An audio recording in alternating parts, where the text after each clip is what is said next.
WWE में एक term का यूज करा जाता है जिसको बोलते हैं नेवर से नेवर, और इसका मतलब होता है कि कभी मना मत करो ऐसी चीजों के लिए, क्योंकि WWE में कुछ भी होना पॉसिबल है। तो इम्पॉसिबल को भी पॉसिबल करना, अनहोनी को होनी करना, WWE में रेसलिंग में हमने बहुत बार ऐसी चीजें देखी हैं। इसके कुछ रीसेंट एग्जांपल्स की हम बात करें तो CM पंक का WWE में वापस आना जिसको बोला गया हेल फ्रोज ओवर, एज का रिटर्न WWE में जो देखने को मिला, और स्पेशली रोमन रेंस का हील टर्न, क्योंकि एक बेबी फेस पुश के बाद एक ऐसा पुश जो हमने इतने सालों से किसी कैरेक्टर के साथ नहीं देखा था। किसी ने नहीं सोचा था कि एक्चुअली रोमन रेंस किसी एक पॉइंट पे हील टर्न भी कर सकते हैं। लेकिन जैसे जैसे हम आगे बढ़ रहे हैं, जैसे जैसे टाइम निकल रहा है, ये नेवर से नेवर वाली जो मोमेंट्स हैं वो काफी कम होती जा रही हैं। लेकिन हम रेसलिंग को इतने सालों से इसीलिए एंजॉय करते हैं बिकॉज यही वो ड्रीम मोमेंट्स हैं, यही वो फैंटेसी चीजें हैं जो अगर हो जाएं तो हम रेसलिंग फैंस भाई उतने में बहुत खुश हो जाते हैं। और आज की इस वीडियो में मैं बात करने वाला हूं 5 ऐसी ड्रीम मोमेंट्स की जिसके लिए सारे WWE फैंस प्रे कर रहे हैं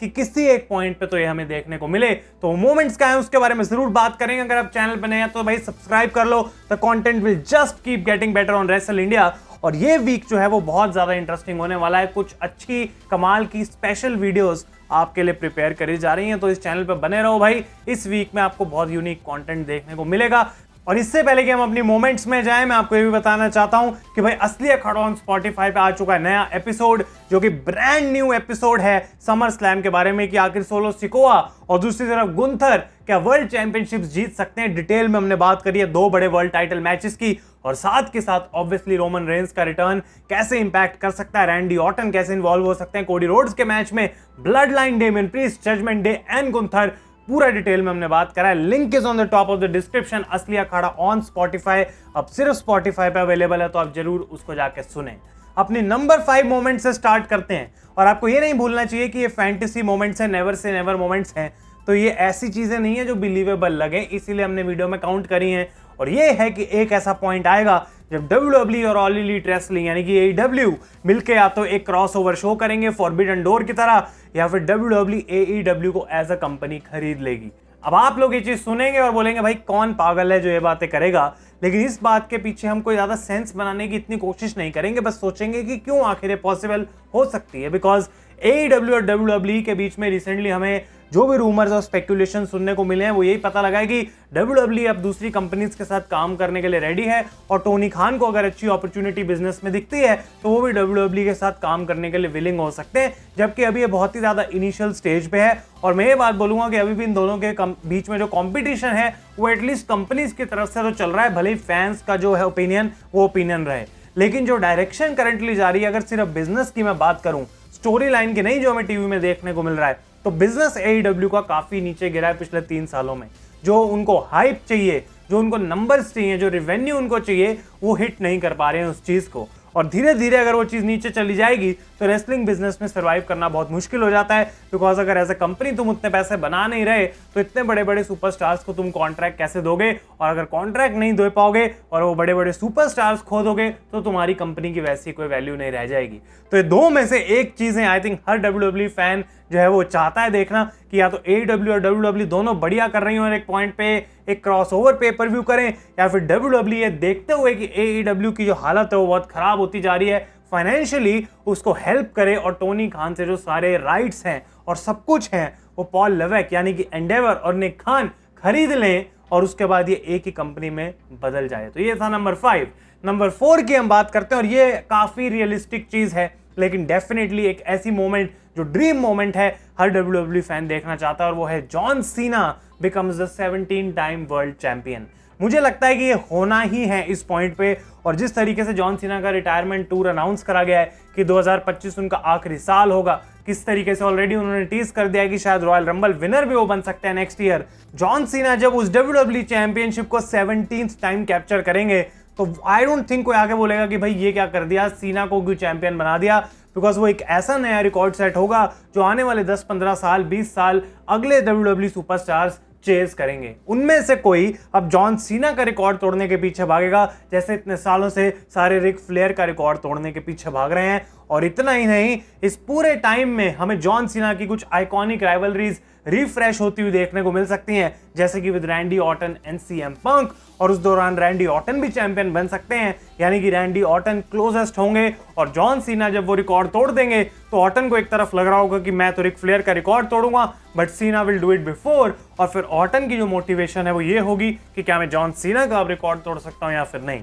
और ये पूरी चीज इंटरेस्टिंग बना देगी ना ही सिर्फ इस रिकॉर्ड को बल्कि WWE चैंपियनशिप को। और जो रिक फ्लेयर वाले रिकॉर्ड इतने टाइम से प्रिजर्व्ड है, बचा हुआ है, वो बिल्कुल चेंज हो जाएगा और मजा जो है और भी ज्यादा आएगा। नंबर 3 की हम बात करते हैं तो यहाँ पे है AJ ली का WWE रिटर्न। अब अगर विमेन्स रोस्टर की हम बात करें ना तो बहुत कम ऐसे सुपरस्टार होते हैं जो इतने साल तक WWE से गायब हैं, लेकिन तब भी फैंस पूछते रहते हैं, जानना चाहते हैं कि आखिर ये बंदी वापस कब आएगी WWE में, या फिर कभी आएगी भी या फिर नहीं। अब बहुत सारा ऑब्वियसली इसको क्रेडिट इसलिए मिलता है because she is CM Punk's wife, और जो करंट स्टोरी लाइन चल रही है उसमें तो लोग और भी ज्यादा एजे को वापस देखना चाहते हैं। लेकिन उस सब के अलावा भी जो एजे ली का कैरेक्टर था, जो एजे ली की परफॉर्मेंस रहती थी, जिस तरीके से उनको इन्वॉल्व करा जाता था स्टोरी लाइन में, आई डोंट थिंक वो फ्लेवर और कोई भी लेके आ पाया उतने अच्छे तरीके से। अगर हम क्लोजली बात करें तो मे बी अलेक्सा ब्लिस या लिव मॉर्गन बन सकती थी वैसी सुपरस्टार्स जो उस टाइप का हमें कैरेक्टर दें, लेकिन एजे ली आई थिंक यूनिक है अपने मामले में, और उस तरीके से अगर उनको वापस लाया जाए तो एक ऐसी पॉप मिलेगी जो, जैसा कि मैं कह रहा हूं, बहुत कम ही वीमेन सुपरस्टार्स ऐसी हैं जिनको उस तरीके का रिएक्शन मिलेगा अगर वो WWE में वापस आते हैं। नंबर 2 की हम बात करते हैं अब, और definitely this is the ultimate dream जो कि लोग देखना चाहते हैं। भाई अगर ऐसा हो गया तो ये जो फर्स्ट पॉइंट हमने डिस्कस करा वो भी कहीं ना कहीं मान लो ट्रू ही हो जाएगा, और ये है द एलीट यानी कि Kenny Omega and the young box WWE में आ जाएं। अब अगर आपको याद हो तो इस चैनल पे मैंने एक वीडियो करी थी कि AEW फॉर्म कैसे हुई है, और अगर आपने वो नहीं देखी अब आप जरूर चेकआउट कर सकते हैं, जिसमें हमने डिटेल में बात करी। और वहां पे एक पॉइंट था कि कैसे इस कंपनी के बनने से पहले यंग बक्स और केनी ओमेगा तीनों आउट ऑफ कॉन्ट्रैक्ट थे और काफी क्लोज थे टू साइन फॉर WWE। इससे पहले कि इनके दिमाग में आइडिया आया कि क्यों ना हम एक अलग कंपनी बनाएं और अपने हिसाब से चीजें करें, क्यों हम WWE के पास जाएं जो मे बी हमको उस हिसाब से ट्रीट भी नहीं करेंगे, बिकॉज उस टाइम पे जो लॉकर रूम का मोराल था, जो बैकस्टेज हालत थी WWE की, उतनी अच्छी नहीं थी विंस मैकमैन के अंडर,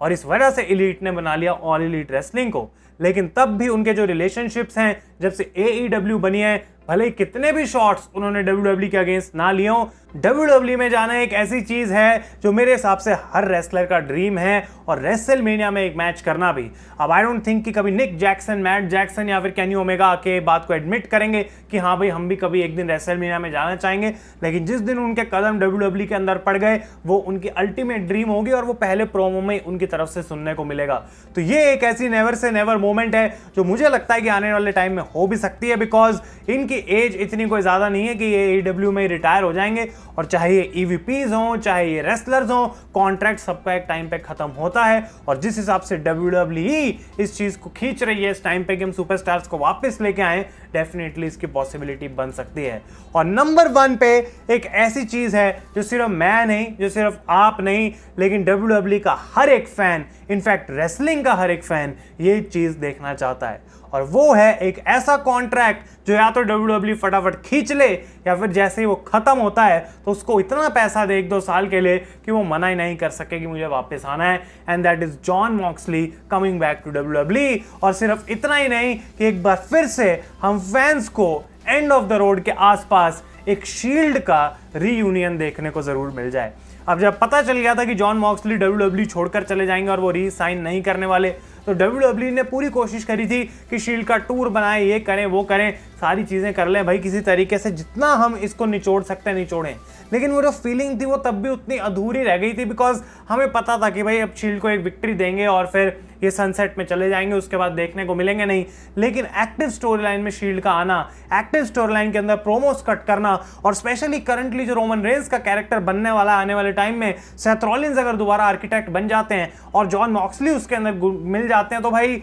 ये शील्ड तो वापस आएगी, लेकिन ये pro max version of the shield आएगा WWE में। और इसमें क्लैरिटी मुझे आपको देनी जरूरी है, ये कोई मैं ख्याली पुलाव नहीं पका रहा हूँ। 2027 तक आई डोंट थिंक ये होने वाला है, तो अभी जर्नी जो है वो थोड़ी दूर की है, लेकिन अनलेस जॉन मॉक्सली को फायर कर दिया जाए AEW से, या फिर वो कुछ ऐसा करें जिसकी वजह से उनको रिलीज कर दिया गया, या फिर उन्होंने अपना रिलीज मांग लिया, मे बी वो चीज़ जल्दी ट्रिगर हो सकती है अगर वो बैड टर्म्स पे AEW को छोड़ें, लेकिन अगर ऐसा नहीं होता है तो 2027 तक जॉन मॉक्सली ऑलरेडी साइन है AEW के साथ, और जब वो कॉन्ट्रैक्ट खत्म होगा then he will be a free agent. और अगर उस टाइम पे रोमन रेंस, सेथ रॉलिंस और जॉन मॉक्सली एक फाइनल रन देना चाहते हैं, WWE कुछ बड़ा करना चाहती है उस मौके पे, तो ये रियूनियन एक ऐसी चीज होगी जिससे कुछ कंपीट नहीं कर पाएगा, बिकॉज इससे बड़ा कुछ पॉसिबली हो भी नहीं सकता। मैं सोच भी नहीं सकता कि अगर WWE में शील्ड का रियूनियन इस पॉइंट पे हो जाए या 2 साल बाद भी हो जाए तो कैसे लोग रिएक्ट करेंगे भाई। तूफान आ जाएगा,